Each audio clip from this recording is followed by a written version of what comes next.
Imaginez un matin pluvieux à Belleville, ce quartier bohème de Paris où le métro grince comme un soupir de la ville et où l'odeur des croissants chauds se mêle à celle de la lavande de Provence apportée par les immigrants. Élise Moreau, 28 ans, une jeune femme aux yeux noisettes et aux mains calleuses, à force de servir du café au lait dans un bistrot exigu appelé Le Petit Coin, rêve de bien plus que de maigres pourboires. Elle aspire à une vie comme celle des héroïnes de Colette, libre et passionnée. Mais le destin, ce maestro français capricieux, murmure un changement lorsqu'Henri Duval, un veuf de 45 ans, élégant mais glacial comme le vent de la Seine en hiver, arrive, propriétaire de vignobles en Provence. Avec son costume en lin impeccable et son accent raffiné de Neuilly-sur-Seine, il cherche une nounou discrète pour sa fille Sophie qui a perdu sa mère jeune. Élise, ayant besoin d'un complément de revenus pour aider sa famille à la ferme bourguignonne, accepte le poste. Et si ce simple contrat unissait non seulement employeur et employé, mais aussi deux cœurs brisés par les préjugés de classe? Suivez-moi dans cette histoire d'amour provincial au cœur de Paris, car croyez-moi, l'innocence d'un enfant peut faire fondre la glace la plus noble. De quel arrondissement regardez-vous cela? Commentez ci-dessous. Les préjugés ont-ils déjà séparé des amours dans votre vie? Connectons-nous dans cette brise romantique. À Belleville, ce matin d'automne s'éveille sous une bruine persistante, aussi douce que les larmes retenues de ceux qui portent le poids de rêves différés. Il est 7h45 et Élise Moreau, dont les 28 ans sont marqués par de doux cernes autour de ses yeux noisettes, des yeux qui ont vu plus de nuits de garde interminables au petit coin que de journées ensoleillées, ajuste autour de son cou le simple foulard en coton, cadeau de sa grand-mère bourguignonne, qui embaume vaguement la lavande séchée et la terre humide. Son modeste appartement, un studio exigu au 4e étage d'un immeuble en briques défraîchi de la rue de la Villette, est un sanctuaire de simplicité française. Murs écaillés ornés d'affiches jaunies de Truffaut, cuisine minuscule où la cuisinière à gaz exhale l'arôme du café au lait qui se prépare dans une marmite en aluminium cabossé, et un lit simple recouvert d'une couette patchwork cousu main, chaque pièce racontant l'histoire des rudes hivers de la campagne. Élise se contemple dans le miroir fêlé au-dessus du lavabo en porcelaine écaillée, lissant la jupe en laine grise, achetée 15 € dans une friperie rue Oberkampf, assez élégante pour impressionner, assez simple pour être moi, pense-t-elle en ramenant ses cheveux bruns ondulés en un chignon lâche, des mèches s'échappant comme des notes égarées d'une partition de Debussy.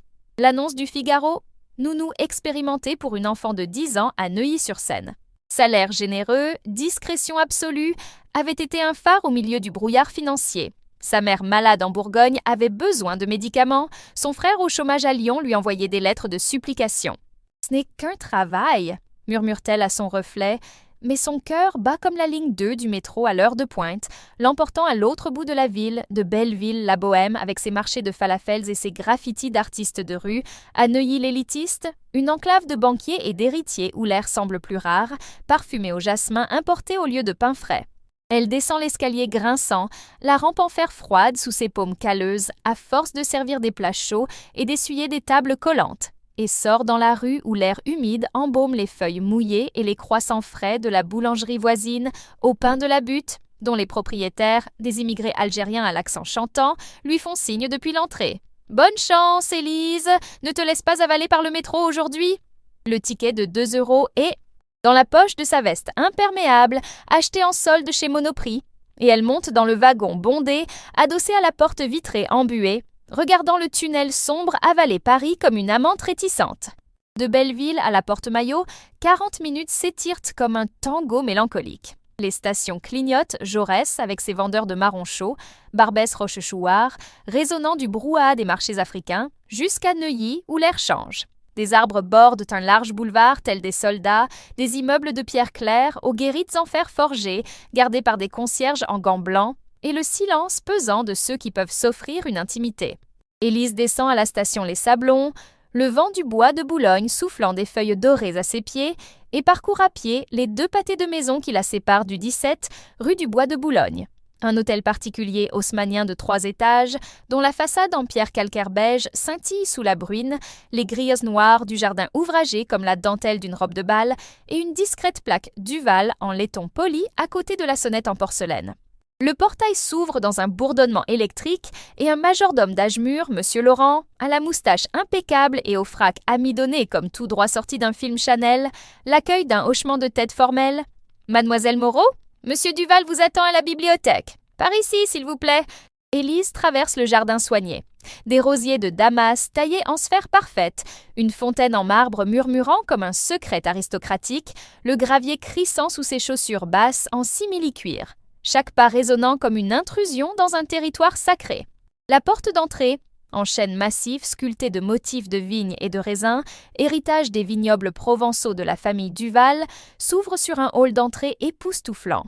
Un sol en marbre blanc veiné de noir tel des rivières souterraines, un lustre en cristal de baccarat suspendu au plafond voûté, comme les larmes gelées d'un opéra tragique, et des murs recouverts d'un papier peint damassé bleu canard orné de gravures de châteaux de la Loire, réalisées par des artistes de renom. L'air est frais, parfumé par un diffuseur de jasmin et de bergamote. Diptyque, sans aucun doute, pense Élise, reconnaissant le luxe des clients fortunés du bistrot, contrastant avec l'odeur persistante des croissants brûlés qu'elle porte dans sa veste. Monsieur Laurent la guide à travers des couloirs interminables, des tapis persans amortissent ses pas, des consoles en acajou ornées de vases en porcelaine de Sèvres débordant de lys blanc, et le tic-tac rythmé d'une horloge de parquet ancienne marquant le temps tel un juge impassible. Il s'arrête devant une double porte en acajou sculptée de scènes bacchanales de la Renaissance. Dionysos parmi les raisins, symbolisant la fortune viticole des Duval, et Laurent annonce d'une voix modulée « Mademoiselle Élise Moreau, pour Monsieur Henri Duval ». La porte s'ouvre brusquement, révélant la bibliothèque. Une cathédrale séculaire de savoir et de pouvoir, avec des étagères du sol au plafond remplies de volumes reliés de cuir, Balzac, Proust, Voltaire, des escaliers mécaniques en fer forgé menant aux galeries supérieures, et une cheminée en pierre grise crépitant doucement, même dans la douceur de l'automne, grâce aux bûches de chêne importées du Périgord. Au centre, derrière un bureau en acajou poli qui aurait pu sortir d'une vente aux enchères chez Christie's, trône Henri Duval. 45 ans d'élégance austère, cheveux gris plaqués en arrière avec une précision chirurgicale, yeux bleus aussi froids que la glace d'un chablis grand cru, costume anglais sur mesure en laine et cravate Hermès en soie à motif de libellule, symbole de la liberté qu'il se refuse, ironiquement. Ses doigts, bagues en or ornées des armoiries familiales faisant tournoyer un Mont Blanc, feuillettent le CV imprimé d'Élise. Nounou à Belleville, serveuse au petit coin, sans diplôme. Il lève lentement les yeux, l'évaluant tel un sommelier examinant un vieux bouchon de vin, de son foulard simple à sa jupe sans fioriture, en passant par ses chaussures usées qui trahissent le métro plutôt qu'une Renault privée. « Mademoiselle Moreau », dit-il avec un accent parisien impeccable, la voix grave et modulée comme un discours à l'Assemblée nationale, « votre accent, où exactement? Bourgogne? Bon, la simplicité a sa place, mais ici, on exige une discrétion absolue. Ma fille Sophie a besoin de routine, pas d'improvisation plébéienne. Vous vous occuperez des horaires, des repas nourrissants, pas de baguettes grasses et des leçons d'étiquette. Compris? » Élise déglutit difficilement, l'estomac noué comme si elle avait bu du vinaigre de framboise, sentant le poids invisible des préjugés tel un lourd rideau de velours. Il ne la voit pas comme une femme, mais comme une servante, une fille de service dans un monde où les classes sont des castes déguisées en tradition française. Oui, monsieur Duval, je m'occupe des enfants comme si c'étaient les miens, avec du cœur, pas seulement des règles. À Belleville, nous avons appris que l'amour n'a pas besoin de pédigré. Henri fronce les sourcils, un muscle de sa mâchoire tressaillant comme une corde de violon tendu. Le cœur? Ici, mademoiselle, le cœur est pour les vins, pas pour les nounous. Sophie a perdu sa mère il y a 3 ans. Un accident sur la route des Grands Crus. Elle a besoin de stabilité, pas de sentimentalité provinciale. Il appuie sur le bouton de l'interphone en bronze et la porte s'ouvre sur Sophie. 10 ans de pure curiosité, des boucles blondes tombant en cascade sur ses épaules, les yeux verts hérités de sa défunte mère, brillant comme les émeraudes d'un collier de famille, vêtue d'une robe bon point en velours bleu pâle ornée de nœuds en soie aux poignets. Elle tient un ours en peluche effiloché. « Mon amie », murmure-t-elle, seul vestige d'une enfance moins solitaire. « Papa, c'est elle, la nouvelle amie ?» demande-t-elle avec un accent enfantin et fluide, la voix légère comme des bulles de crème de cassis. Henri hoche la tête avec raideur. « Oui, chérie, mademoiselle Élise sera votre assistante. Soyez polie. » Sophie ignore son père et s'approche d'Élise d'un pas hésitant sur le tapis persan, lui tendant sa douce petite main. « Bonjour, Élise. Aimes-tu les histoires? Papa ne lit que les journaux ennuyeux du monde. J'aime bien Le Petit Prince. Le renard dit que l'essentiel est invisible pour les yeux. Es-tu invisible comme moi parfois? » Le cœur d'Élise fond comme du beurre sur un croissant chaud et elle s'agenouille à la hauteur de la jeune fille, ignorant le regard désapprobateur d'Henri. Oh, ma petite, l'essentiel est ce qui unit les cœurs, comme une chanson qu'on chante doucement. J'adore les histoires. Ma grand-mère en Bourgogne racontait des fées qui volaient au-dessus des vignes. Sophie rit, d'un rire cristallin qui rompt le silence de la bibliothèque comme la cloche de Notre-Dame à l'aube, et tire Élise par la main. Viens voir ma chambre, il y a un jardin secret dans les rideaux. Henri s'éclaircit la gorge et se lève avec la grâce d'un duelliste. Sophie, retourne à tes études. Mademoiselle, ta chambre est à l'étage des domestiques, simple comme il se doit. Dîner à 19h dans la cuisine, pas de salon commun. Contrat signé? Élise hoche la tête et signe le papier d'une écriture tremblante avec le stylo qu'il lui tend. Un parqueur doré, lourd comme un jugement implicite, sentant les barrières invisibles se dresser. Non seulement celles de classe, les préjugés d'Henri faisant écho au snobisme parisien qui sépare Belleville de Neuilly, comme le périphérique divise les mondes, mais aussi les siennes, la peur d'être trop simple pour goûter au luxe qui l'entoure.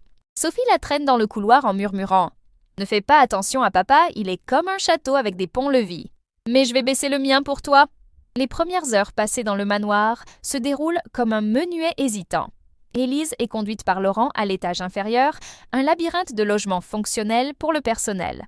Le sien, une cabine de 10 mètres carrés avec un simple lit en fer, une armoire en pin et une minuscule fenêtre donnant sur le mur du fond, où le lierre grimpant s'avance comme des doigts accusateurs. La salle de bain est partagée, les serviettes sont sur l'étagère du bas, lui explique Laurent avec une efficacité militaire. La laissant seule avec une petite valise contenant des vêtements pratiques, jupes en laine, chemisiers en coton, un châle tricoté par sa mère.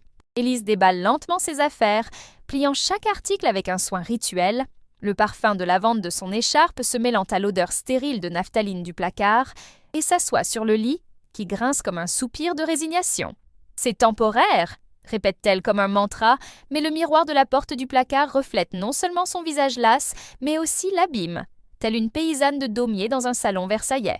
La cloche de la tour de Neuilly sonne midi, appelant au déjeuner dans la cuisine. Une vaste étendue de carrelage blanc et de fourneaux Aga professionnels, où la cuisinière, Madame Claire, une robuste bretonne de 50 ans au tablier amidonné et à l'accent marin, sert une salade niçoise méticuleuse. Laitue croquante, tomates anciennes rouges rubis, thon frais de Collioure et olives niçoises aussi salées que des souvenirs amers. « Soyez la bienvenue, mademoiselle !» Monsieur Duval est exigeant. Rien de déplacé, sinon il vous renverra à la rue, prévient Claire d'un air entendu en lui tendant un petit pain de campagne encore chaud. Élise mange en silence, sa fourchette en argent tintant contre l'assiette en porcelaine fine, sentant le préjugé comme une épice amère. Non seulement celui d'Henri, mais l'écho de la société qui la qualifie de humble, ignorant qu'à Belleville elle a servi des intellectuels exilés et des artistes de rue valant plus que des fortunes. L'après-midi, première vraie rencontre avec Sophie dans la chambre de la fillette. Un paradis enfantin au premier étage, avec des murs tapissés représentant les jardins de Versailles, un lit à baldaquin aux rideaux de mousseline rose et des étagères de livres pour enfants aux éditions illustrées Gallimard. Le Petit Prince, ouvert à la page du renard, des poupées de chiffon en feutre en robe d'époque et un piano à queue miniature où Sophie gratte des notes maladroites de Au clair de la lune. « Apprends-moi à chanter, Élise. Papa dit qu'une voix aiguë, ce n'est pas pour les Duval, mais je veux être comme Dalida !» supplie la fillette en grimpant dans son lit, l'ours en peluche serré contre sa poitrine. Élise sourit, s'assoit à côté d'elle et lui prend la main. Dalida est venue du Caire, une immigrée comme beaucoup à Belleville. Sa voix est sans classe, elle a de l'âme. « Allez, au clair de la lune, mon ami Pierrot !» Ils chantent ensemble, leur voix se mêlant à la voix douce et grave, le son résonnant dans les couloirs vides comme un secret interdit. Mais Henri fait irruption, journal à la main, les sourcils froncés. « Sophie, cours de piano avec le professeur à 16h, pas de chansons de rue. Mademoiselle, votre rôle est de surveiller, pas de divertir. » Son ton est tranchant comme un couteau à roquefort, et Élise se lève, rougissante. « Excusez-moi, monsieur, mais la musique unit comme le vin unit les tables. » Il renifle et part avec un « Le bon vin se passe d'explication », laissant l'air lourd comme une brume sur la scène. Le crépuscule pose la première véritable barrière, tandis qu'il sert le thé dans la salle à manger, feuilles de bergamote sur porcelaine de Limoges, biscuits aux amandes d'une boulangerie du faubourg Saint-Honoré. Henri la prend à part dans la cuisine vide, une froide lumière fluorescente illuminant son visage sévère. « Élise, Puis-je vous appeler ainsi? Votre enthousiasme est touchant, mais inapproprié. Sophie est fragile. Ne l'exposez pas au sentimentalisme de Belleville. Ici, on éduque pour le monde réel. Les bals à l'opéra, les étés à Deauville, pas les rêves de fées plébéiennes. Élise soutient son regard, les mains agrippées au bord de l'évier en granit.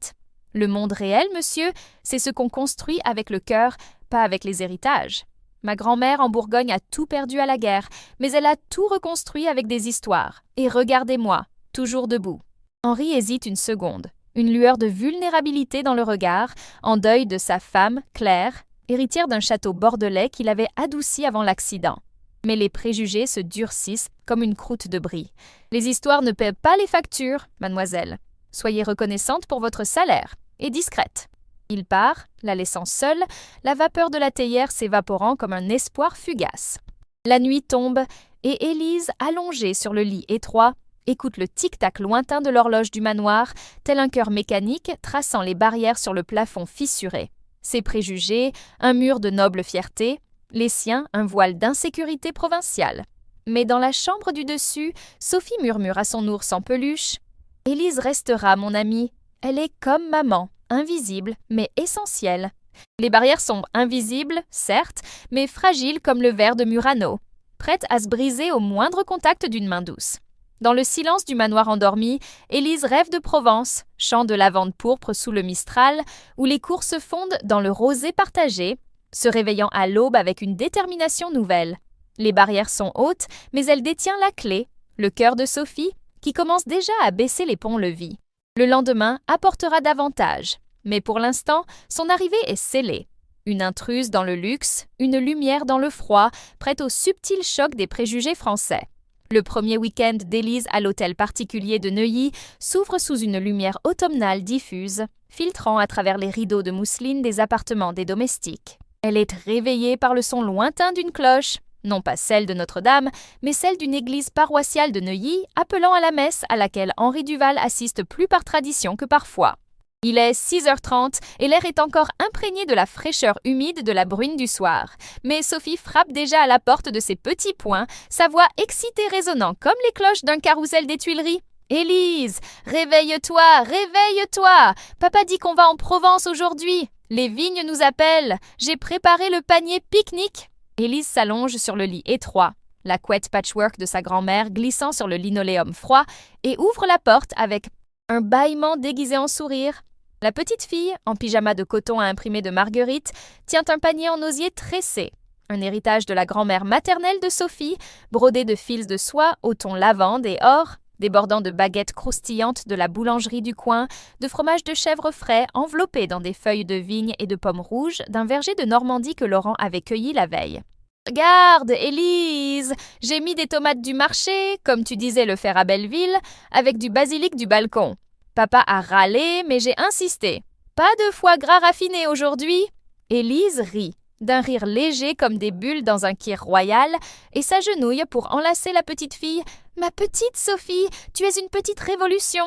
On va tout arranger, et peut-être que je t'apprendrai à faire le cassoulet de ma grand-mère, avec des haricots blancs et de la saucisse de Toulouse qui fond dans la bouche comme un baiser interdit. » Henri, déjà vêtu d'un blazer en tweed gris et d'un pantalon en lin beige, une tenue de seigneur de vigne, qui le fait paraître tout droit sorti d'une publicité Lacoste, attend dans le hall avec une impatience contenue, sa montre Patek Philippe affichant exactement 7 heures, comme si le temps était un vin à décanter avec précision.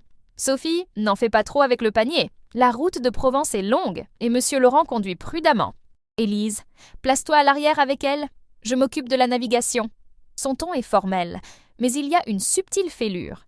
Il remarque pour la première fois l'étincelle dans les yeux de sa fille à l'évocation d'Élise, une étincelle qu'il n'avait pas vue depuis l'époque où il était avec Claire, sa femme qui vendangeait les raisins dans les mêmes vignes, avec des mains gracieuses de ballerine. Le Renault Espace noir, vitres teintées et sièges en cuir chauffant, arrive en grondant au portail et ils y montent, Henri au volant, la carte Michelin dépliée sur le tableau de bord comme un traité de paix. Sophie au milieu de la banquette arrière, chantant « Sur le pont d'Avignon, faux mais joyeux ». Élise à ses côtés, la fenêtre entr'ouverte laissant entrer l'air frais du Paris qui s'éveille. L'odeur du pain qui cuit dans les boulangeries de la rue de Rivoli, le bourdonnement des cyclistes sur la Seine et le parfum fugace des châtaignes chaudes des vendeurs ambulants. Le trajet vers le sud dure 4 heures sur la 6, l'autoroute du soleil, une route qui serpente comme un fleuve d'asphalte entre champs de blé doré et villages médiévaux aux toits de tuiles rouges. Le soleil se levant lentement telle une aquarelle de Cézanne qui se déploie. Sophie bavarde sans arrêt. « Élise, as-tu vu les champs de lavande? Ils sont violets comme la robe de mariée de ma mère. Papa dit qu'ils sont essentiels pour parfumer. Mais moi, je les trouve magiques. Ils plantent des graines de rêve. » Élise répond avec des anecdotes de Bourgogne, la Provence voisine. Ma grand-mère plantait de la lavande en bordure de vigne pour éloigner les mauvais esprits. Et tu sais, Sophie, chaque fleur est une graine d'unité. Elle relie le ciel à la terre, comme un pont invisible. Ils arrivent au domaine Duval à midi, un domaine séculaire aux portes de Gordes, niché dans les collines du Luberon, tel un secret gardé par la Providence. Des hectares de vignes parfaitement alignés, des raisins de Cabernet Sauvignon suspendus lourdement aux pieds, tels des joyaux mûrs, une masilla en pierre claire aux fenêtres, aux volets bleus, et un jardin provençal qui semble tout droit, sorti d'un tableau de Van Gogh. Des oliviers tordus comme des danseuses antiques, des cyprès guettant le vent et des massifs de lavande pourpre vibrante exhalant un parfum enivrant, doux et terreux, mêlé aux effluves de thym et de romarin sauvage. Le soleil provençal tape fort maintenant, dorant le paysage de teintes ambrées, et Henri se gare sous une pergola de glycine en fleurs, les pétales de lilas tombant tels des confettis lors d'un mariage céleste. « Bienvenue au cœur de la famille, mesdames !» dit-il d'une voix qui s'adoucit pour la première fois, ôtant son blazer et dévoilant une chemise blanche en lin qui le fait ressembler moins au banquier de Neuilly qu'au vigneron passionné de sa jeunesse. Sophie bondit de la voiture comme une chèvre de montagne, panier à la main. « Pique-nique au verger! Élise, viens, je sais où sont les figues mûres. » Ils traversent en courant la pelouse parsemée de pâquerettes sauvages, leur rire résonnant comme les cloches d'une église provençale, tandis qu'Henri les suit lentement, une bouteille de rosé 2018 à la main. Le millésime que Sophie a aidé à fouler, à 6 ans, avec ses pieds tachés de mou, un sourire rare s'étirant sur ses lèvres à la vue de sa fille si vivante. Le pique-nique est installé sous un olivier centenaire, au tronc tordu comme un vieux sage partageant les secrets du Luberon. Une nappe en lin à carreaux étendue sur l'herbe douce, des baguettes coupées en deux, révélant un cœur moelleux et une croûte dorée. Des fromages de chèvre crémeux à la croûte ridée comme du parchemin ancien, des tomates anciennes coupées en tranches rouges, juteuses, parsemées de basilic frais qu'Élise cueille dans un pot voisin, et des olives noires d'oignon trempées dans l'huile d'olive vierge extra du domaine. Épicée sur la langue comme un baiser inattendu, Sophie ouvre la bouteille d'eau gazeuse pour elle et Élise. « Papa, que du rosé pour toi, tu es grande !» Et elles insistent pour une partie de pétanque. Des boules de métal poli roulent sur la terre battue. Le cochonnet est aussi petit qu'un cœur d'enfant et des rires éclatent lorsqu'Élise rate son tir pour la première fois, la boule rebondissant sur une racine exposée. « Tu es comme moi, Élise. Simple, mais juste au final !» s'exclame Sophie en sautant pour la serrer dans ses bras, laissant une trace de poussière sur la robe bleue de la nounou. Henri observe de loin, adossé à l'olivier, un verre de rosé à la main, un vin léger et fruité, aux notes de pêche et d'herbe, reflétant le soleil en teinte rose, et, pour la première fois, ressent un pincement au cœur. Le préjugé qui lui fait considérer Élise comme une roturière contraste avec l'image d'elle aujourd'hui, agenouillée dans la poussière avec sa fille, ses mains tachées d'olive riant d'une erreur stupide, faisant écho à Claire lors des premiers pique-niques post-mariage, quand l'amour était frais comme du mou de raisin.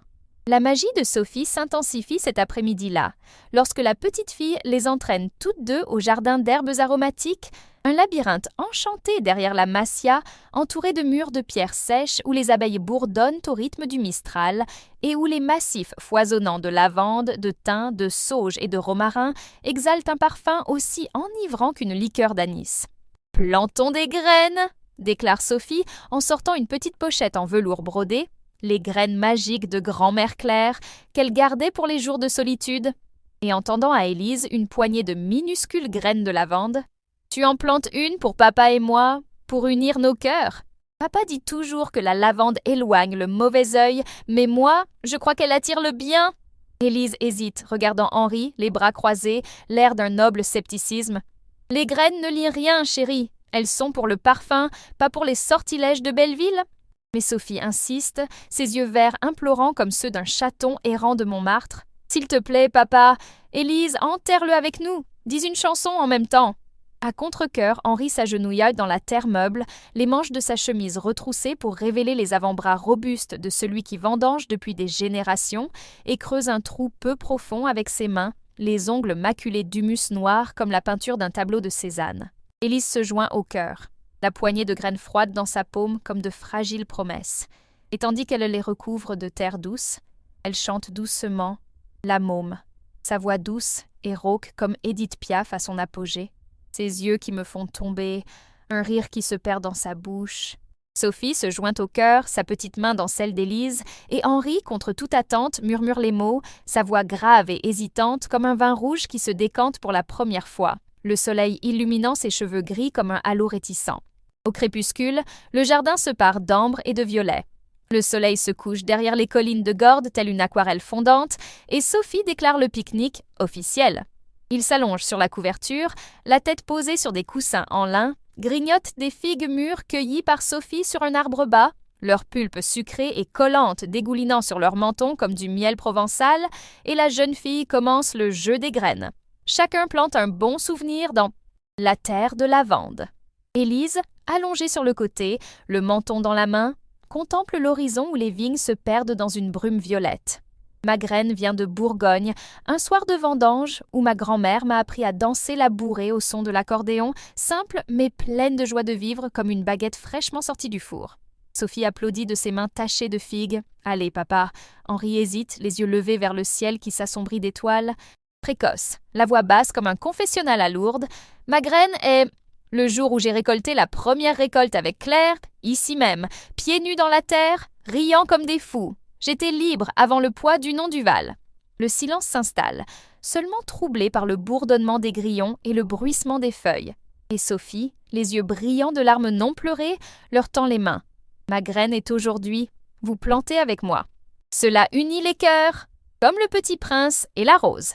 Le contact est électrique. Les doigts d'Élise, endurcis par le service du café et le nettoyage des tables, s'entrelacent avec ceux d'Henri, doux, par les bagues d'or et les contrats signés, avec la petite main de Sophie au centre comme un pont de porcelaine. Henri sent la chaleur monter, les préjugés craquer comme la croûte sèche d'un pain au chocolat.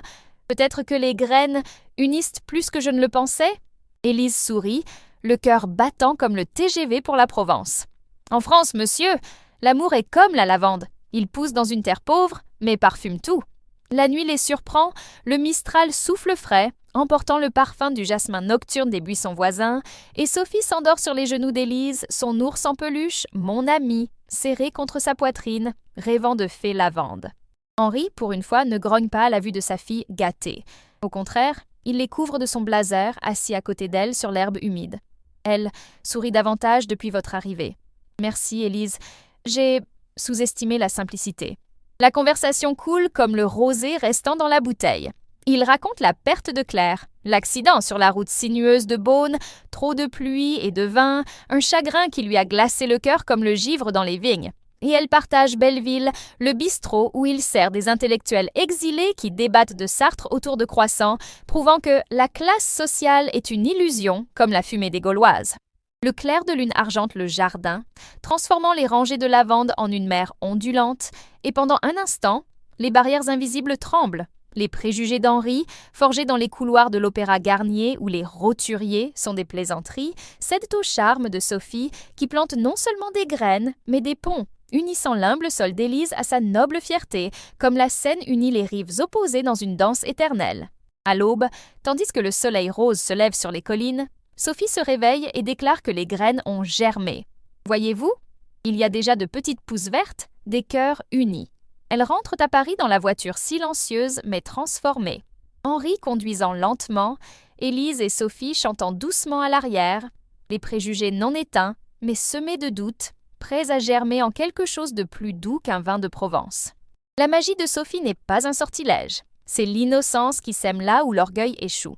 De retour à Paris après un week-end enchanteur en Provence, l'hôtel particulier de Neuilly-sur-Seine semble plus oppressant que jamais, comme si le Mistral provençal avait cédé la place à l'air humide et lourd de l'automne francilien, où les feuilles des arbres du bois de Boulogne tombent comme des confettis fanés d'une fête oubliée. C'est un jeudi gris de novembre. Le ciel au-dessus de la ville lumière est lourd comme un lustre baccarat surchargé et la routine du manoir reprend son rythme mécanique. À 7 heures du matin, Élise se réveille dans le logement des domestiques au goutte-à-goutte insistant du robinet commun, se lavant le visage d'une eau froide qui pique, rappelant les graines plantées dans le luberon, des graines de lavande que Sophie arrosait quotidiennement avec un arrosoir en porcelaine, en murmurant « Pousse unis papa et Élise !» Mais le préjugé d'Henri, cette racine aussi profonde que les vieilles vignes de son domaine, ressurgit, invisible mais vénéneux, empoisonnant l'air de regards en coin et de commentaires voilés au petit déjeuner dans la cuisine. Élise, le cassoulet d'hier était trop rustique pour Sophie. Demain, pas de plats provinciaux. Madame Claire prépare la blanquette de veau comme il sied à une maison du Val. Élise hoche la tête, ravalant sa fierté avec le pain et le beurre salé, le craquement de la croûte craquant sous ses dents comme les dents serrées de quelqu'un qui se mord la langue pour ne pas répondre « Oui, monsieur ». Mais à Belleville, le rustique nourrit les âmes, pas seulement les estomacs. Sophie, mâchant une tranche de brioche à la confiture de figues, lui fait un clin d'œil sous la table. « J'ai adoré le cassoulet, Élise. Tu le referas en secret ?» Leur rire partagé est un doux secret, pourtant fragile comme un macaron aux amandes. La journée s'éternise dans une symphonie d'obligations. Élise emmène Sophie à l'école privée du 16e arrondissement, un bâtiment néoclassique aux grilles en fer forgé et aux uniformes impeccables en jupe plissée bleu marine, où des filles de famille comme les Duval récitent Baudelaire en cours de littérature, tandis qu'Élise attend dehors, adossée à un lampadaire Art Nouveau, lisant un exemplaire abîmé de Madame Bovary en édition Folio, le roman de Flaubert faisant écho à son propre désir d'échapper à la routine plébéienne. L'après-midi, cours de piano avec le précepteur, un homme mince en habit et lunettes rondes qui joue du Chopin avec des doigts d'araignée, sous la supervision d'Élise, assise dans un fauteuil en velours vert du salon de musique, le piano à queue Steinway scintillant comme un lac gelé dans la lumière filtrée par les rideaux damassés. Sophie gratte, clair de lune, de ses petits doigts hésitants, manquant des notes mais souriant à Élise. On dirait le clair de lune en Provence, non ? Une magie tranquille. Henri entre brièvement, approuvant d'un hochement de tête sec. « Bien, mais entraîne-toi davantage, chérie. » La perfection est le devoir d'un Duval. Son regard s'arrête sur Élise une seconde de trop, une étincelle de doute ou d'attirance, vite éteinte comme une bougie au vent, et il part pour un rendez-vous à son bureau de la place Vendôme, où il négocie des barriques de Bordeaux avec des banquiers au col amidonné. Élise sans l'air s'amenuiser, ses préjugés tacites mais palpables, elle, avec son accent bourguignon rauque et ses mains qui sentent encore la terre de lavande, est tolérée comme un instrument, pas comme une égale. L'orage éclate au crépuscule, tandis que le ciel parisien s'ouvre en cataclysme, des nuages noirs déferlent de la Seine comme la fumée d'une révolution ratée, le tonnerre résonne sur les toits haussmanniens comme le grondement des barricades en 1848. C'est le dîner officiel hebdomadaire. Une tradition Duval pour entretenir les liens sociaux.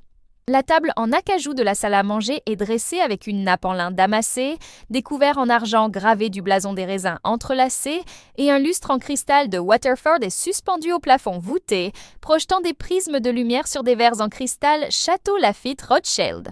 Les invités arrivent à 19h30, ponctuels comme des horloges suisses, Monsieur et Madame Lefebvre, deux avocats du 7e arrondissement avec des colliers de perles et des rires artificiels comme du champagne plat.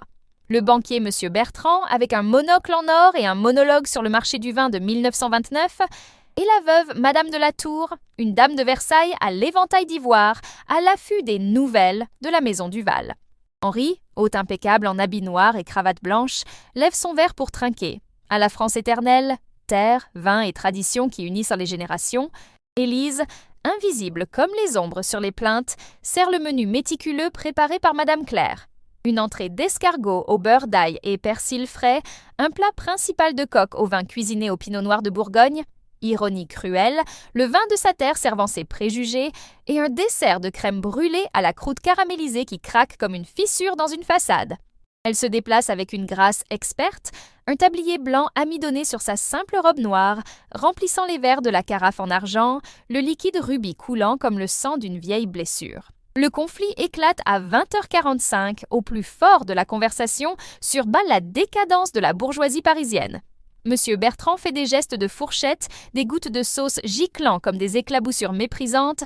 Ces immigrés de Belleville envahissent les bistrots authentiques, servant des plats bâtards au lieu de purs escargots. Des rires polis résonnent, Madame de la Tour agitant son éventail. Ah oui, la province envahit la capitale, quelle horreur! Élise, s'approchant d'Henri pour lui resservir son verre de Bordeaux, sent son estomac se nouer comme la Seine à marée haute. Ses mains tremblent sur la carafe, la fatigue de la journée se mêlant au venin de ses paroles, faisant écho au non-dit plébéien dans ses yeux.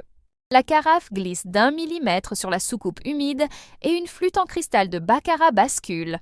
Du vin rouge se répand sur le tapis perçant d'Aubusson, telle une plaie ouverte. Une tache sombre engloutissant les motifs floraux bleus et cramoisis, le verre se brisant en éclats tranchants qui teintent sur le parquet, comme des sonnettes d'alarme.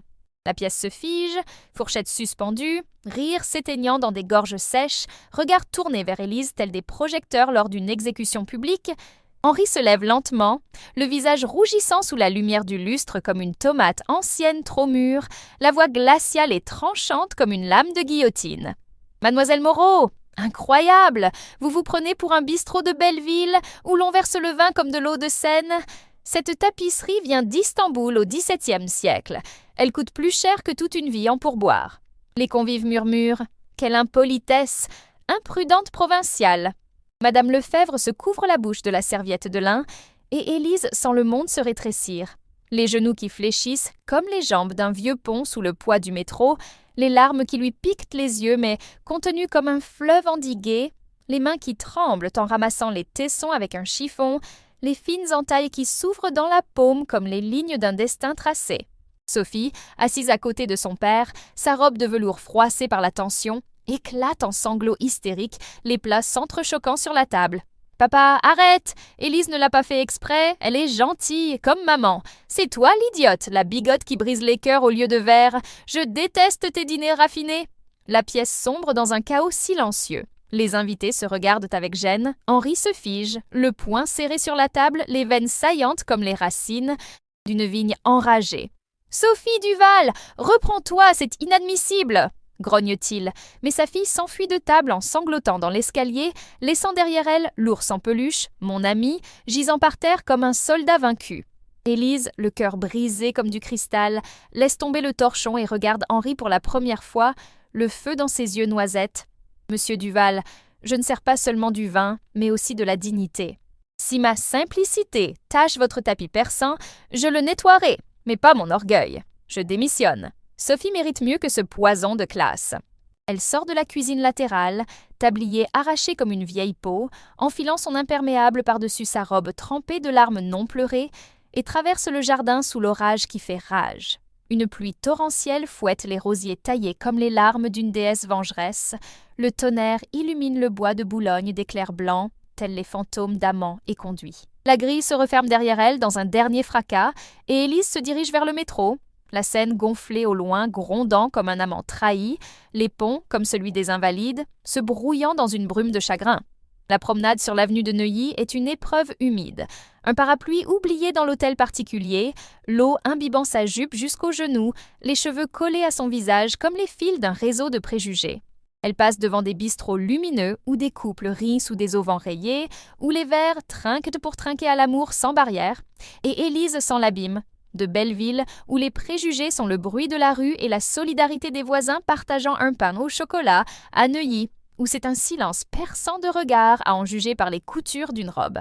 Dans le métro, une rame presque vide à 21h, elle s'appuie contre la portière, les larmes se mêlant à la pluie qui ruisselle de son manteau, et murmure à son reflet dans le verre sombre « Je suis plus qu'un verre brisé, je suis le vin qui nourrit, pas qui tâche ». Chez elle, dans l'étroit studio de Belleville, sa mère appelle de Bourgogne, la voix tremblante sur le téléphone fixe. « Ma fille, qu'est-ce qui ne va pas? Ton ton est glacial. » Élise s'effondre sur la couette patchwork, comptant entre 2 sanglots, mais le téléphone sonne à nouveau, un numéro inconnu. C'est Sophie, une petite voix larmoyante dans le combiné emprunté à Laurent. « Élise, ne pars pas! Papa s'en veut! Il a cassé l'ours en peluche en hurlant. J'ai dessiné un cœur brisé sur le papier, mais avec des graines de lavande collées dessus. Reviens, s'il te plaît, tu nous rassembles. » Élise pleure, promettant de réfléchir, et raccroche. Dehors, la Seine, visible depuis la fenêtre entre les immeubles, gonflée et noire, reflétant les lumières de la tour Eiffel comme des étoiles tombées dans un puits de préjugés. Pendant ce temps, au manoir, la tempête gronde contre les hautes fenêtres du hall. Les invités partent en taxi Mercedes sous des parapluies de concierges murmurant « Quelle scène regrettable !» Henri, seul avec le vin renversé, séché sur le tapis comme une cicatrice sombre, se sert un cognac Hennessy dans une fiole de cristal, le liquide ambré lui brûlant la gorge comme un remords tardif. Il monte dans la chambre de Sophie, la porte entr'ouverte révélant la petite fille recroquevillée sur le lit à baldaquin, un ours en peluche rapiécé à côté d'elle, des dessins éparpillés, des cœurs brisés collés à des pétales de lavande séchés, des légendes d'une écriture enfantine. Papa plus Élise, ma famille, comme en Provence. Chérie, pardonne-moi, murmure-t-il, assis au bord du lit, sa grande main calleuse caressant ses boucles blondes. Sophie renifle, les yeux rouges comme des cerises de Bourgogne. Tu as engagé Élise pour prendre soin de moi, mais tu lui as fait du mal, et à moi aussi. Les préjugés, c'est comme le Mistral. Il souffle fort, mais ça passe si on s'enracine. Appelle-la, papa. Ou je dirai à grand-mère à Bordeaux que tu casses des verres et des cœurs. Henri hésite, sa noble fierté craquant comme une crème brûlée sous une cuillère d'argent. Pour la première fois, l'homme derrière Duval remet en question le château qu'il a construit, un château de préjugés dressés tels des murs de vigne contre le vent du monde réel. Le tonnerre gronde et il décroche le téléphone, compose le numéro d'Élise d'une main tremblante, mais hésite pendant la sonnerie. Le conflit n'est pas seulement un verre brisé, c'est le gouffre entre le vin qu'il sert et le cœur qu'elle nourrit. La nuit s'étire dans une insomnie collective. Élise, à Belleville, arpente les rues détrempées de la rue de Ménilmontant, les néons des bars se reflétant dans les flaques d'eau tels des miroirs brisés, s'arrête dans un bistrot ouvert jusqu'à tard, le coq chantant, avec ses murs carrelés de Provence et son jukebox diffusant du Brassens, commande un café au lait bien fort pour noyer le sel de ses larmes, discute avec le propriétaire, un ancien vigneron de Châteauneuf-du-Pape. Les préjugés, ma petite, c'est comme le mou acide, ça fermente si on n'y touche pas. Mais toi, tu as le feu de la Bourgogne, ça brûle et ça purifie. De retour à l'atelier, elle griffonne dans son carnet, un Moleskine cabossé de Belleville, des verres éparpillés comme la pluie. Une tasse cassée sur le tapis persan, du vin rouge comme le sang des classes. Mais le cœur de Sophie, un pont de lavande unit ce que l'orgueil sépare. Pendant ce temps, Henri, dans le manoir silencieux comme le tombeau d'un roi, arpente les couloirs éclairés par de vieux réverbères, la moquette tachée désormais recouverte d'un châle en cachemire pour dissimuler sa honte, et s'arrête à la bibliothèque. Il ouvre l'album Photos de famille, les pages jaunies montrant Claire riant en Provence, les mains souillées par son jeune côté, sans frac ni préjugés. « Que suis-je devenu » murmure-t-il, le tonnerre lui répondant par un grondement lointain. Sophie dort épuisée, mes rêves de graines germant dans des jardins impossibles, des lavandes violettes entrelaçant Neuilly et Belleville, des fleurs qui embaument l'air et abattent les murs. À l'aube, alors que la Seine est encore gonflée et grise sous le ciel qui se dégage, Henri prend une décision aussi fragile qu'un verre réparé. Il appelle Élise à 6 heures du matin, la voix rauque à cause des nuits blanches. « Mademoiselle, Élise, pardonnez-moi pour l'orage d'hier soir. Sophie a pleuré toute la nuit, et moi, j'ai cassé plus que du verre. Revenez pour elle, pour nous peut-être. » Élise, réveillée par la sonnerie de son portable fêlé, hésite dans son lit défait, une pluie résiduelle ruisselant de la fenêtre comme une indécision. « Monsieur Duval, les préjugés ne disparaissent pas d'un coup de fil, mais Sophie, c'est le soleil de Provence dans sa froideur. Je reviendrai, mais changez de vin aigre, ou je casse plus que des verres. Le conflit ne s'arrête pas avec l'appel. C'est une trêve pluvieuse, la Seine coulant avec turbulence comme le cœur d'Henri, charriant au large les débris de son orgueil. Sophie se réveille et court dans la cuisine. Trouvant son père, le téléphone à la main, « Elle vient ? Promets-moi de ne plus faire l'idiot ?» Il hoche la tête et la serre dans ses bras pour la première fois depuis des mois. « Je te le promets, chérie. L'orage est passé, maintenant on plante le jardin. » Mais les barrières, invisibles comme la brume sur la Seine, murmurent encore. Les préjugés de classe, enracinés comme le lierre dans les vieilles demeures, ont besoin de plus d'une nuit pour mourir. Le répit après l'orage sur la Seine dure comme l'arrière-goût d'un parfum diptyque qui colle à la peau après la pluie, fragile mais persistant, tissant des fils invisibles entre les mondes de Neuilly et de Belleville comme des racines de lavande jaillissant du terreau improbable d'un pot de fleurs d'appartement. C'est un lundi de novembre, l'air parisien est encore humide du parfum des feuilles mortes et des châtaignes chaudes des marchands ambulants de la place de la Concorde. Et Élise rentre à l'hôtel particulier à 8 heures du matin, la ligne 1 du métro la déposant à la station Franklin D. Roosevelt, le cœur battant au rythme d'une valse hésitante, non pas celle d'une servante, mais celle d'une femme qui sait que les préjugés, comme l'automne parisien, peuvent céder la place à l'hiver de la réflexion ou au printemps du changement. Elle porte un sac en papier craft du marché de Belleville, des brins de lavande fraîche cueillis de mémoire en Provence, mélangés à un petit pot de miel de fleurs d'oranger de sa grand-mère bourguignonne et un carnet de recettes simples. Pour Sophie, avec amour, griffonné en cursive tremblante. Le portail en fer du manoir s'ouvre avec son bourdonnement habituel, mais M. Laurent l'accueille non pas avec une formalité rigide, mais avec un hochement de tête entendu. « Mademoiselle Élise, la petite vous attend depuis l'aube. Monsieur Duval, il a préparé le thé à la bibliothèque. Pas de cognac cette fois. » Élise sourit, un petit geste comme la pousse d'une graine fraîchement plantée, et gravit l'escalier de marbre, l'écho de ses chaussures plates désormais moins intrusif, plus proche des pas d'une invitée dans un salon de thé Marie-Antoinette réinventé. Sophie s'approche d'elle dans le couloir, pieds nus sur le carrelage, vêtue d'une robe de soie rose, son ours en peluche, mon ami, en bandoulière comme un accessoire de mode enfantine. « Élise, te revoilà! J'ai arrosé les graines en Provence au téléphone avec le jardinier. Il a dit qu'elles avaient des feuilles vertes. Regarde, je t'ai fait un bouquet avec celles séchées que j'ai rapportées. » Elle lui tend un bouquet improvisé, des lavandes violettes fanées, nouées avec un ruban de satin provenant d'une robe de poupée, dont les pétales tombent comme des confettis d'un pique-nique secret. Élise s'agenouille et la serre dans ses bras, un parfum de miel et d'herbe emplissant l'air opulent. « Ma chérie, tu es tout le jardin. Ces fleurs, elles unissent plus que la terre.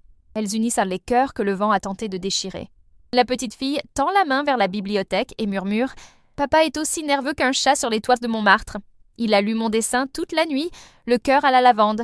Je crois qu'il veut s'excuser, mais Duval ne sait pas comment. » La porte de la bibliothèque s'ouvre lentement et Henri est là, debout près de la cheminée crépitante, dont les bûches de chêne exhalent un arôme fumé comme un cassoulet mijoté, un plateau en argent avec une théière en porcelaine de Limoges et des tasses de thé Darjeeling fumant.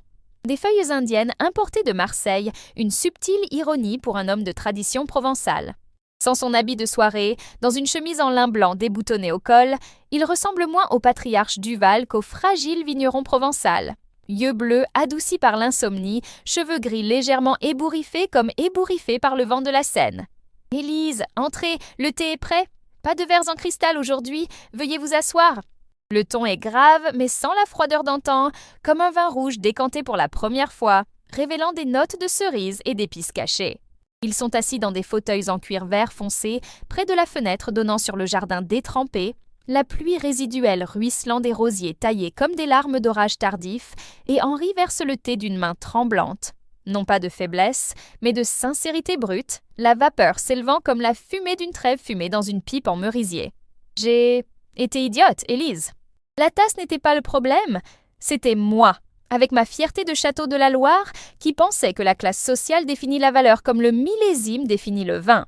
Sophie m'a montré le dessin, des graines de lavande recollant un cœur brisé. Elle a dit que tu étais le pont, pas la servante, mais l'essence qui manquait à cette maison vide depuis Claire. » Élise prend une gorgée de thé, chaud et amer comme un remords distillé, et caresse le bord de la tasse du doigt. « Monsieur, Henri, les préjugés ne sont pas que les vôtres. Ils sont l'air que l'on respire à Paris, le périphérique qui sépare Belleville des salons de Neuilly. Je sers des cafés au lait aux intellectuels qui débattent avec Camus, mais ici, je me sens comme Emma Bovary. J'aspire à plus que ce que mon tablier me permet. Sophie m'a donné du courage. Elle a semé des graines, là où je ne voyais que des terres arides. » Le silence s'installe, seulement interrompu par le crépitement de la cheminée et le tic-tac de l'horloge comtoise marquant 9 heures. Et Henri tend la main par-dessus la table en acajou, caresse les brins de lavande dans son sac. « Alors, plantez avec moi. Non pas comme un patron, mais comme quelqu'un qui apprend. Laissez-moi vous montrer Paris, pas le Paris des Duval, mais la ville qui palpite, la vraie Seine, pas celle des cartes postales. » Élise hésite. Le contact de ses doigts, chauds et calleux après la récolte, contrastant avec les siens lorsqu'elle serre les plats, lui envoie un frisson comme une brise de Seine au printemps. Je reviendrai pour Sophie, et peut-être pour cette lavande qui pousse partout où il ne faut pas.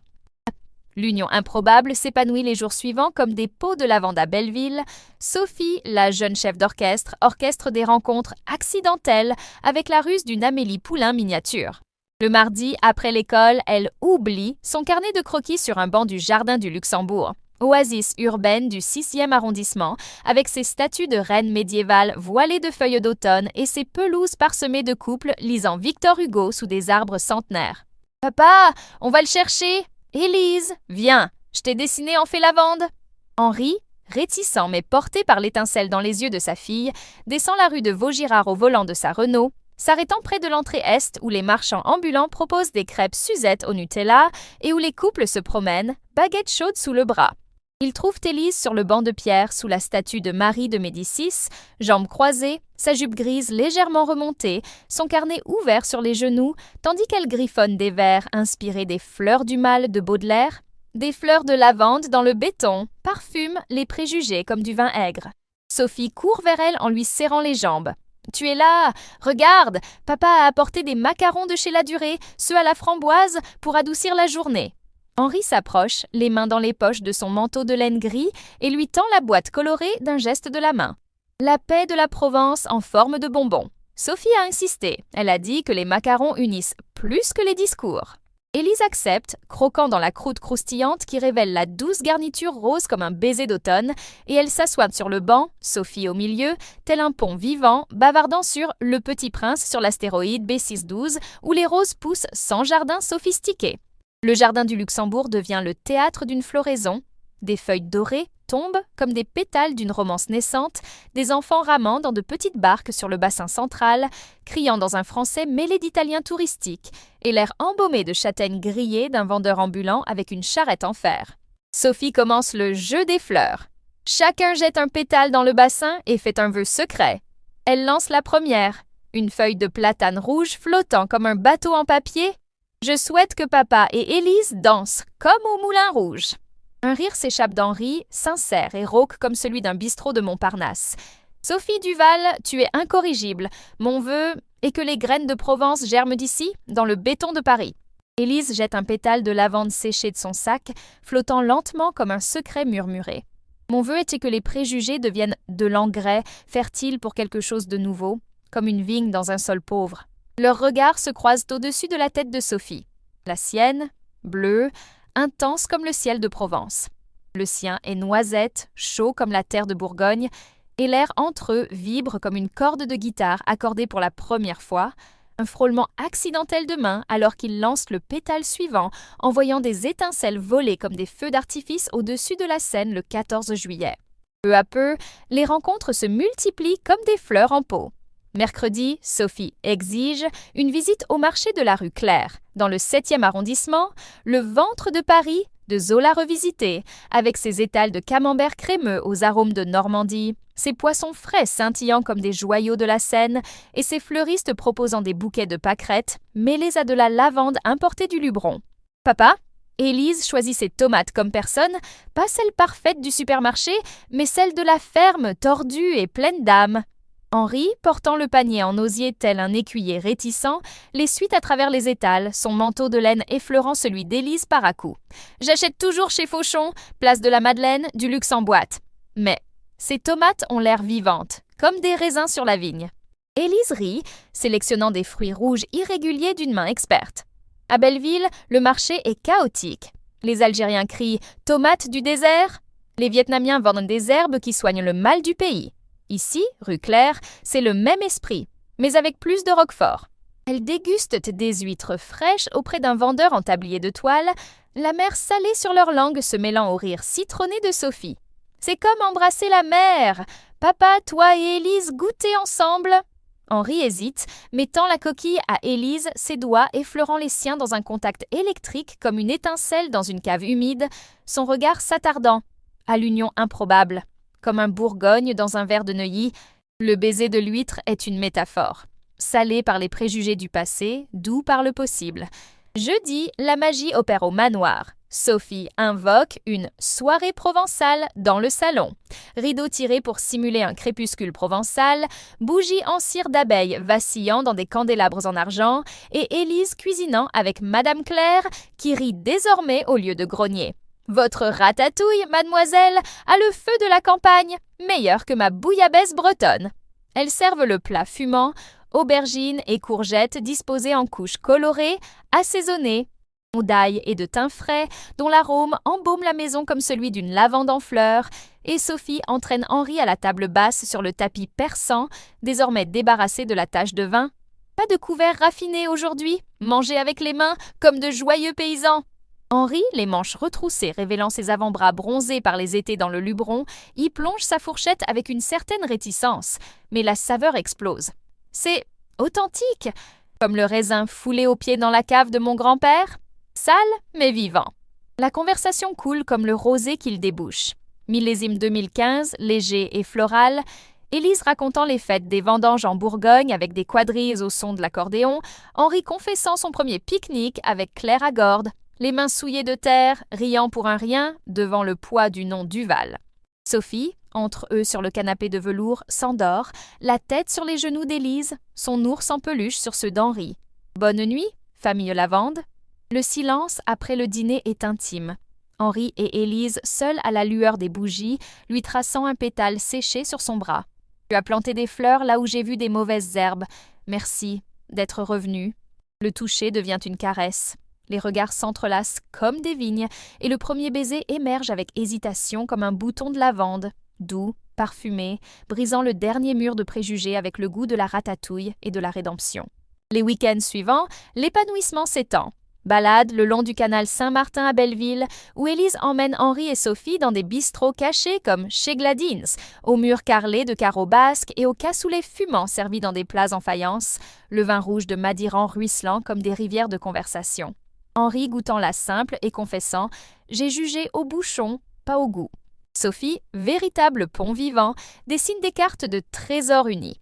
Un cœur de lavande reliant la maison au bistrot, des graines collées au miel. Les préjugés, autrefois tempête sur la Seine, sont désormais une brume dissipée par le soleil de l'union. Henri invite Élise à un concert de Debussy à la salle Pleyel, sa main dans la sienne pendant le prélude à l'après-midi d'un faune, murmurant « Tu es la mélodie manquante ». Élise, épanouie, l'emmène à une foire d'art urbain à Belleville où des graffitis colorés proclament « L'amour n'a pas de classe » et ils dansent un tango improvisé au son d'un accordéon. Sophie virevoltant entre ses jambes, telle une rose sauvage. L'union n'est pas parfaite. Des échos de doute murmurent à travers les nuits blanches, le monde d'Henri la jugeant encore provinciale. Mais les fleurs de lavande s'épanouissent avec ténacité, embaumant l'air de la promesse de la Provence à Paris. Un amour qui unit l'improbable, comme la Seine enlace les ponts anciens. Le printemps fait irruption en Provence, telle une déclaration d'amour de la nature. Les champs de lavande s'éveillent en vagues de pourpre infini sous le ciel bleu infini du Luberon. Le mistral souffle doucement comme un murmure amoureux et l'air est chargé du parfum enivrant des fleurs sauvages, mêlé à l'arôme terreux des bourgeons des vignes du domaine du Val. Nous sommes en mai, 3 mois après la tempête sur la Seine qui a failli noyer l'union improbable d'Henri et Élise, et le domaine du Val se transforme en un décor de contes de fées français. La masia en pierre claire ornée de guirlandes de lavande et de roses de Damas cueillies à l'aube, les tables de pique-nique dressées sous des pergolas de glycine en fleurs, les nappes en lin brodées à la main, héritage de la grand-mère de Claire, et les lampions chinois en papier suspendus à des oliviers, centenaires, prêts à s'illuminer au crépuscule tels des étoiles volées au ciel de Gordes. Sophie, devenue maestro de 10 ans aux boucles blondes tressées de rubans violet lavande, a orchestré le secret avec la ruse d'une petite Victoire Hugo. Papa, invite tes amis à une fête de la lavande, mais fais-en le jour qui t'unit à Élise pour toujours. Henri, l'ancien snob de Neuilly au cœur attendri comme un camembert au soleil, a cédé au plan de sa fille, non par faiblesse, mais par amour renaissant, comme un vin vieilli révélant des nuances sucrées sous son acidité initiale. Élise arrive au domaine par le TGV Paris-Avignon, le cœur battant comme un cliquetis de roues sur les rails, vêtue d'un léger manteau de laine bordeaux sur une simple robe de coton blanc, cousue par sa mère sur un métier à tisser artisanal, avec un ourlet en dentelle de Calais qui danse comme les vagues de la Seine, ignorant que le pique-nique à la lavande est en réalité le point culminant de son voyage. D'humble serveuse de café au lait à Belleville, à épouse d'un Duval, unissant les classée comme le Rhône unit la Bourgogne et la Provence. Sophie l'attend à la gare d'Avignon, vêtue d'une robe de mousseline jaune ceinturée de velours et un bouquet d'herbes sauvages sur les genoux. « Surprise, Élise! Papa a dit que c'était juste une fête, mais j'ai mis des rondelles de lavande dans le panier. » La Renault d'Henri s'engage dans l'allée en vrombissant. Il en sort, vêtu d'un costume léger en lin italien, avec une ample cravate en soie bleu canard, les yeux bleus brillants comme le ciel du Luberon. « Élise, bienvenue dans notre jardin. Sophie a tout planifié. Je suis juste les graines que tu as semées. » Le baiser de bienvenue est bref mais électrique, comme une étincelle dans une cave sèche, et il roule sur des routes sinueuses de gravier blanc, les vignes défilant telles des sentinelles vertes à leurs côtés, le soleil de l'après-midi dorant les collines comme du beurre sur un croissant chaud. Sophie bavarde depuis la banquette arrière. « Regarde, les lavandes ont poussé si haut. On dirait nos fleurs de cœur. Papa les arrosait tous les jours en pensant à toi, Élise. Et j'ai invité tout le monde. Madame Claire avec sa bouillabaisse, les Lefebvre, qui adorent maintenant leur cassoulet, même le professeur de piano avec Chopin à l'accordéon. Le domaine vibre de vie au crépuscule. Les convives mélangent les mondes comme un chaudron de bouillabaisse.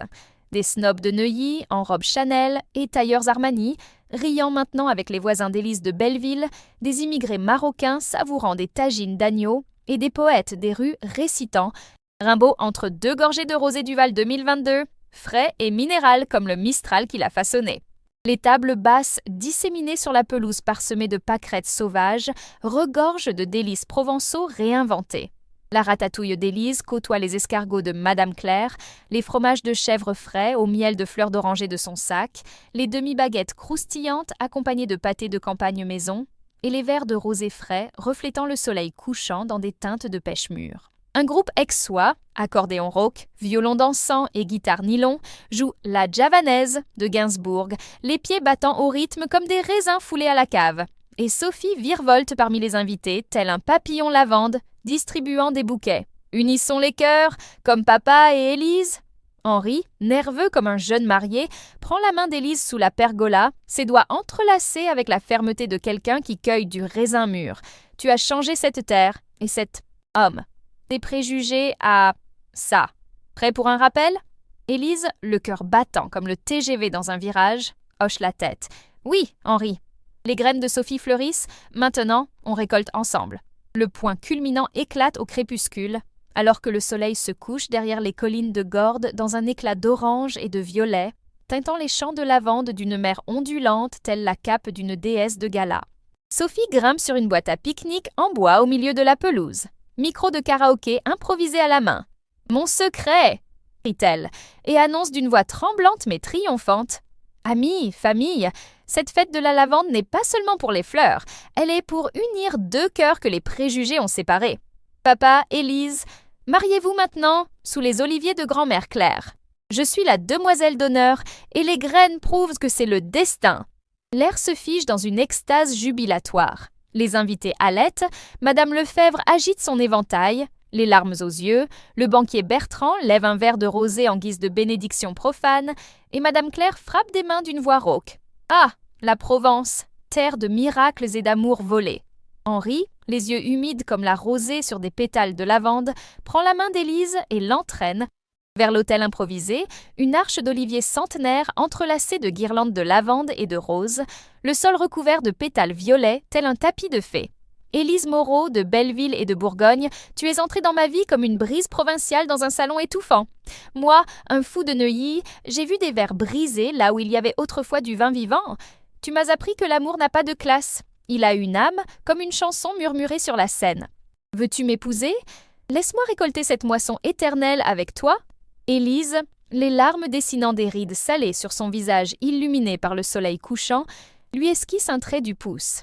Henri Duval, seigneur des vignes et de mon cœur, tu as engagé une simple serveuse, mais tu as trouvé une compagne. Tes préjugés étaient brumeux sur la scène.